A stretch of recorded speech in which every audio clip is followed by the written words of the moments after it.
Hey guys, I'm Volen, and in this mini tutorial I'll show you how to make this audio spectrum. This audio recorder you see here is part of a previous tutorial series from my Zero to Publishing series. If you are interested in making this audio recorder, there will be a link in the description. In this tutorial we'll mainly focus on this audio spectrum part. I've already made a default project in which I added a scene with an audio stream player and an audio file, so if we run the project, there's some audio playing, so we know that everything works. Okay, so first things first, we will need to add an effect to the audio bus layout, to the master bus layout. So if we go to the audio tab, inside of here we see our bus layout, and in the master audio bus we need to add an effect, and we go to the spectrum analyzer. So this is the first bus. We could create different buses. If you know programming, it starts with 0, so 0, 1, 2, 3, 4. This is something that we will need for later. Same for the effects is the first effect. So arrays start from 0. So 0, 1, 2, 3, 4. So this is something to take in mind for later. But basically this is all we need to make this work in here. This is all we need to do in the audio bus section. To create the actual audio spectrum, let's create a new scene.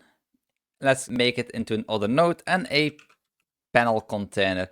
You can basically choose whatever you want. I choose panel container. It makes a little bit more sense to make it inside of here. But on here, we need to add a script right now, and let's call that audio spectrum. The reason why we make a subscene, and let's quickly save the scene as well. We will save it as, let's just call it spectrum. The reason why I make a different scene is so in our main scene we can add multiple instances. So we can do this, we add to the control node, and then we just add multiple versions. We can put them everywhere you want in your screen. Let's quickly save that, and let's go to our scripts. Okay, so next up, let's fill in this script a little bit. It's kind of empty at the moment. We need a lot more things happening inside of here. So first of all, we need to create a variable for the spectrum. This should be an audio effects spectrum analyzer instance, and inside of our ready function we will need to add the bus effect to spectrum. So spectrum is audio server. We need to get the audio server, and again the 0, the master bus is bus number 0, the effect is number 0. So inside of here we get bus effects, and we set this on both 0.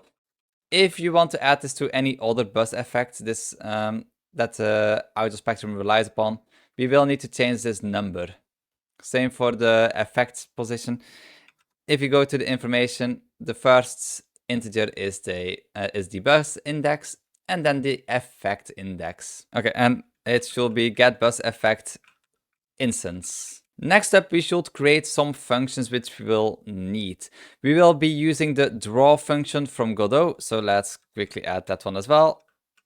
So func draw, and let's give it a pass for now. We will also need another function for the updating of the data, of the audio spectrum data. So update spectrum data. This is the void. Let's also just pass for now. And we will also need a process function, which is basically the built-in version of, well, the built-in process function of Godot. And inside of here, we need to first update the spectrum data, and after that, we draw the result of the spectrum. Right now, we don't use delta yet, so let's just put an underscore so the warning goes away. And now let's add the code for updating the spectrum data. For this, we will need to create a couple of extra variables, and we will also make a custom class. So let's start with the custom class. So let's create a new class, and we call it height. It's basically the height data for each bar. So we need a height floats. We need the lowest point, and we need the actual point of the bar. Next up, let's go to the top, and let's create a couple of extra variables. So bar count. This is something you can switch to whatever number you like. For this tutorial, I'll take 32, but the minimum minimum is 8. Don't go lower than 8 because else the audio spectrum bar thing does not really... Yeah, there's not really any use case in going under 8. Then we go to the frequency max, which is a float, and we set this to 11,050.0. And next up, the minimum dB. If you take a look at OBS, by example, you can see the audio is like it caps off at -60. So let's put the same here, 60. And then we only need 2 more things, which are the heights, like the instances. And for this, we will create an array of heights objects. And I think let's rename this class to height instead. And let's make this equal to an empty array. And then the only other variable that we need is the bar width. We can calculate this every single run, but I prefer not to do that. So bar width is a float, and we set this on 0.0. This basically gets updated through the code. So gets updated in code. Now, for this to be updating in the code, we actually need an extra function. So let's quickly add this. If we go under audio spectrum, this is basically the function that we need on resize. So basically, whenever this node gets resized, if you go into the properties, resized, every time when it gets resized, this function will be called. And that's how we set the bar width. So the bar width only gets updated every single time when this node gets resized. This way we avoid some unnecessary calculations. Next up, we go to our ready function, because for each bar, we want 32 bars. We need to create an object inside of here. So let's quickly add that. So for I, int in bar count, we do height dot append, and this is just height dot new. So now this is done. Now the code to update the spectrum data itself. So for this, we need to create a variable L previous 8z hertz, which is a float, and let's set that to 0.0. Because our data of the audio, it's a long string of data, but we need to divide these into bars. So we need to keep track to where we have gotten. So by example, if we want 32 bars, we get a lot of different data, and we need to remember which data belongs where and where we are in the entire thing. So we just do this, and then we create another for loop. So for I, which is an integer in bar count, for each bar, we need to get a couple of variables. So we need the hertz, which is a float. We need the magnitude, so magnitude, this is also a float. Then we also need the amount of energy, which is also a float, and then the height, the current height of that data, which is also a float. So let's first get the hertz. This is very easy. We just take int, we do this +1, and we do this times the frequency max divided by the bar count. And with this, we can calculate the hertz that we want to get the data for, the height data for the bar. Then for the magnitude, for this we need our spectrum, and then just get magnitude for frequency range.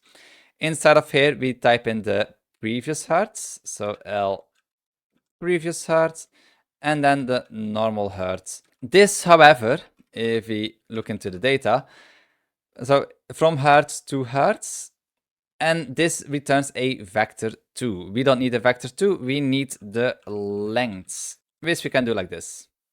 Now for the energy, it's not too difficult. We take the minimum decibels. I do that plus a linear to dB. And we take the magnitude. The linear to dB, what it basically does is it converts from linear energy to decibels, since volume is not normally linear. Just a helpful little function that we need. This part we need to put into its own little blocky. And now we need to divide this by the minimum decibels. However, if we were to use this, this would not work correctly. So we need a clamp F. And we need to clamp it between 0 and 1. And now to calculate the height, it's basically we take the energy times the size.y, so the height of the entire thing of the panel container. And we do this times 10 to make certain that the bars get high enough. And now to actually adjust the data in the heights data, so the draw function has the correct data to build the bars with. We create an if statement, we take the height, and we check if it is bigger than the height.high. So if this value is higher than the height, then we need to change it. So height, and I should probably take the correct instance, but we set this to L height because our heights just got surpassed. And else our heights I.high should be becoming a little bit lower, so we lerp it. So basically what lerp does, it creates a smoother transition from a bigger value to a smaller value, or from a smaller value to a bigger value. That's all it does. It's helpful to make the transition a little bit smoother. So we go from height I.high, and we need to go to the value 0. And for the transition speed, let's pick 0.1. No, wait, we need to go to L height. We need to go to the new next height, and we do this times 1. So if the height is higher than the biggest height, then we replace the high value, else we slowly make it go down to the new height. And next for the low, because we have the low and the actual still. For the low, we check if the L height is smaller or equals to 0. Inside of here, we then set the low again with a lerp function.